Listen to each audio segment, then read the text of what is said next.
It's the power in numbers, and we can't let nothing stop the mission. I'm optimistic.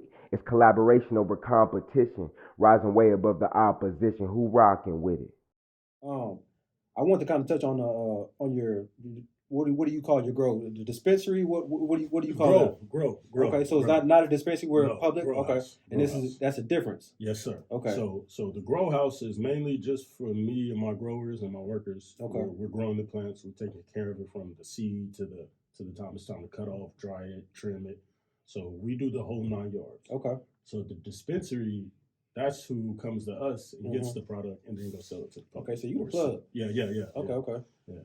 Um, And we license. there we go. Legal. The only way to do it. License. Yes, all the way. How do you feel about the marijuana industry in America 2022, man? Because like you said, you're in Oklahoma doing this, and obviously in Kansas it's different. As a bail bondsman, I'm still bonding people out for marijuana charges. My last marijuana bond was a 10K bond. Dude from Arkansas. I don't know if you know what the situation was, but it was a $10,000 bond. Some of them you get where it's $5,000 bond. So they ranging, but they still charging people for marijuana in Kansas, while in another state you are licensed to grow it. Man, it's a tough thing, but it's something that I think needs to hurry up and be looked at. Exactly. Especially in Kansas, man. Exactly. Oklahoma caught on to it. Everybody's there and they're caught on to it in the country. Yeah. It's just all about what will it do for you, that set of parties. Exactly. You know what I mean? I only say that because, I'm not very political guy. I believe in just people. You know what I mean? I'm not, whether you represent the red side or the blue side, I believe in people. Yeah. So, I think the marijuana laws definitely need to move around because, especially when it's a non-violent marijuana crime. Exactly. Literally the day that, or I would say the month that Oklahoma decided that they were, going towards that way with that law. Yeah. I remember they released probably about 400 to 500 people. Oh, wow. Literally, there's an article still on Google about it. They released 400 to 500 people that they, people were going. You talking about people going home to their families and women, men, all types. So I definitely think it's something that needs to be looked at because I think it's only going to help us at the end of the day. Yeah, it's intriguing how marijuana has been looked as a whole in the whole history of the United States. You know what I'm saying, versus liquor. Yeah. And we obviously know the benefits and the pros and cons of both. How many people have you bonded out for DUIs? Man, It's just, how many funerals have you went to based off of a DUI? Exactly. One of my last bonds was actually a DUI. So, man, it's happening. And some of the bigger bail bond companies here in town, they have DUI interlocks. So they're offering those services. The people who get arrested for DUI services, they might have to have the breathalyzer in the car. So, that's obviously a big problem. How long do you think it'll take for marijuana to become legal in Kansas? I don't think we're far. I don't think so either. I think we're closer than we've ever been. It's been from what I've read, it's going upstairs. It's going to get up there. I don't think we're at the time when it's going to be. I think it's more about what's the next step after it does become legalized. Yeah. Whether it's medical, which I'm pretty sure it will be, is medical. Yeah. It's now about getting minorities and individuals set up for the correct way to represent a marijuana company. Because that's the one thing a lot of people don't understand. Yeah. Is if you're in a state to where they give you the right to go ahead and do that, just go get your license and do that. Man, let's work towards that way, because if we keep going the other way, we already know where that's gonna lead us. Yeah. So that's why I also try to help people out, because I'm like, man, it's an easier way that you can do this. You can actually go and be legal. Yeah. You know what I mean? Like, for example, when we were going through the process of getting our grow license and our processing license and transportation license and narcotics license, man, we had to get like 8 different licenses just before we opened the door. Yeah, I bet.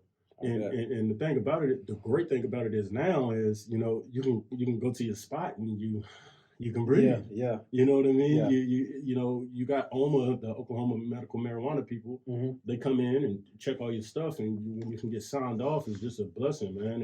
And it's like, man, I go home and I'm hearing about people going to jail for marijuana. Yeah.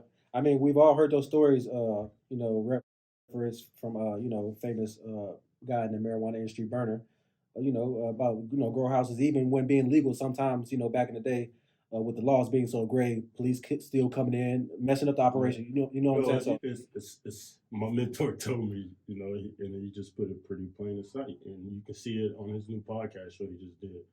I think it was built to keep the minorities down. You know what mean, even right now, as a minority, if you look at it in Oklahoma, you got to have a lot of capital to start this. It has to, like, that's what I tell people. Number one thing is that there's a lot of capital in this game, but you have to also have somebody that's willing to do the right necessities to set up your company. Exactly. You know what I mean? Such having as the right team.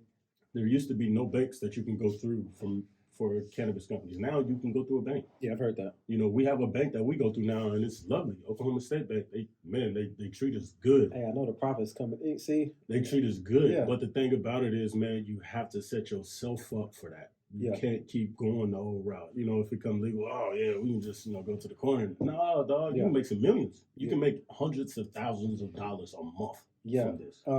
I've been seeing like a lot of like cannabis associations in Kansas. I've been wanting to get signed up. I've been meaning to, but man, seeing you is obviously motivation. But man, when it comes to Kansas, I'm trying to be ahead of this train that's coming because we know it's coming. I'm trying to figure out what ways to get involved. But from hearing you, it just sounds like just make sure you come correct when you come. Yeah, but stay consistent with it too. Yeah, you got to stay consistent because there's been guys. I mean, I know guys right now that was open in Oklahoma 2 years ago when I first really got into this. Yeah, that today they're not open. Yeah. It's that easy just to be out of it because it's a lot of money. Yeah, it's a lot of money. And that's with every business, you know what I'm saying? Yeah. Longevity. Just because you start a business don't mean it's gonna last. I tell people now, like the one thing I've seen is, the LLC thing. Everybody go get the LLC. Nah. Man, I remember. Man, I'm telling you, I kid you not, man. I remember back in 2012 and 2011 when I was doing the whole start a business thing. How down everybody looked at me. Man, I remember it. Yeah. Man, I'm telling you, I remember it like it was yesterday. Facts. And it's funny that's why I always kind of feel like I'm a little bit ahead. Because, bro, today, I will literally, and this is not being cocky, this is just being honest. There's people I can check on my DM, and I'm like, dang, dog, I remember a couple years ago, you was laughing at me about having a business and having this, and it's like, come on, like, let's be real. Like, let's be real about it. Yeah. And, like, dog, I remember so many people telling me, oh, don't do this, don't do that, man. You about to lose the money. Man, yep, you're right. I lost a lot of goddamn money. Man, I'm not gonna lie. I've lost a lot of goddamn money. Man, that's what comes with I've been ready for it. Man, I got told 20,000 times, stop doing this, stop doing that. Yeah, definitely. If I would have stopped all that, man, ain't no telling where I would have been today. Yeah, definitely.